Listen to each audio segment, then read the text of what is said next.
Palm, you know what I realized? Most people in real estate are still playing by yesterday's rules, and that's why they're losing. That's totally true. It's like watching people fight over 1970s kitchens and hoping that the buyer will like the backsplash. Meanwhile, we're creating entire neighborhoods. So when you said the algorithms change, what do you mean by that? Back in, like right after the Great Recession that happened in 2008, 2009, the housing market actually kind of slumped for a while. And what ended up happening with that was there was a low in property value kind of dropped. There was a low in activities in buying. And around 2012, things totally changed as interest rates starts dropping because the government needed to induce activity in the marketplace. Real estate was one of the biggest beneficiary of that. What happened was that at that time, property values were still relatively more affordable than it is today, but there was a pent-up demand for housing. Millennials were starting to get household formation, so they were also at an age where they're looking to purchase properties. It was kind of like the perfect storm of activities. Relatively low home prices, low interest rates, and a pent-up demand that was about to explode. With that said, flipping became the best game in town. You remember there were so many shows on cable. Flip this, flip that, flip dirty houses, flip clean houses.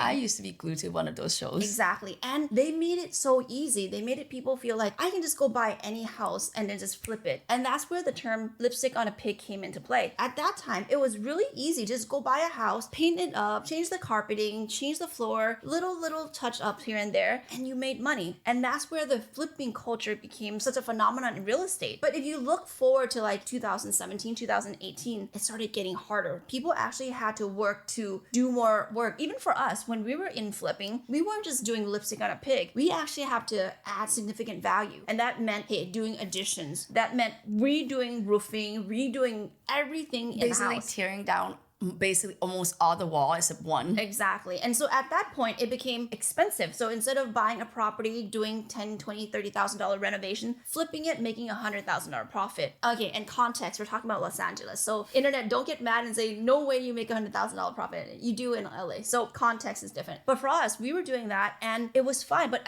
towards the end of that period, we also recognized, hey, this game is changing. Sellers are now more attuned to what the market conditions changes are. People are now aware of flipping. They're not gonna allow you to buy property for $500K and sell for $1 million, which what you did at the beginning. So we recognize $1 million something. $1 million something. And also this came about prior, like 2008, 2009, it was MLS, right? Brokers control the deals. When Zillow came into play, Redfin came into play, it changed the game. It made it so that it was easier for sellers and buyers to interact without really working through a broker. So all that said, pricing became something that everyone can compare. Everyone had access to the same information. As we fast forward to 2025, if you think flipping is the game, it's like, someone taking a selfie and thinking that it'll go viral.